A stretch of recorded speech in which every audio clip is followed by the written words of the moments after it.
lack thereof. Just one of many examples, but if it surprises some of you, I want you to consider it very seriously, because this is the very first point that I wanted to make. I was surprised at how I found it in many ways a defense of anthropology. Interestingly, overall, I would also say that I was struck by how it seems to be arguing for universalism, even if it uses and presents a nuanced and very careful version of that concept. I have some comments to make about that and how it does and doesn't translate, I think, into my more typical Anglophone circles, but both very interesting points. Third, overall, many of the points of Le Manifesto look familiar to me and not controversial. Not controversial, at least within the multitude anthropological worlds that I know and typically travel through. So I asked myself upon reading this, what lies behind Le Manifesto de Lausanne? What is or was its impetus? Or put differently, what is or was its social life? Before reading it, and from its title, I have to admit that I expected much greater anti-British and anti-American arguments.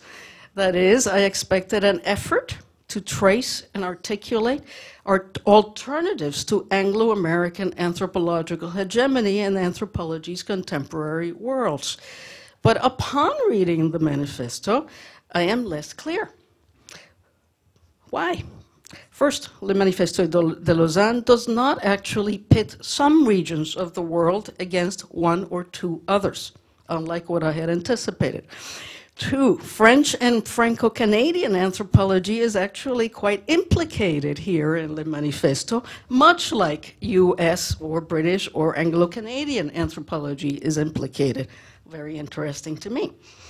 Three, it is true that the style of argumentation, and part of it is the language and terms used even in translation, seems very French to me. And I don't say that as a critique, as my students and former students know. I love teaching my graduate course on reading French theory. I do not critique that. I'm always trying to get them to really enjoy it. But then, as I take all of this together, I have to say that the seeming oppositionality implicit in the notions of a non-hegemonic anthropology loses, to me, its foundation, its grounding, possibly its meaningfulness. For example, it becomes unclear to me which anthropology is really being deemed hegemonic and which not. Here and there, that current but problematic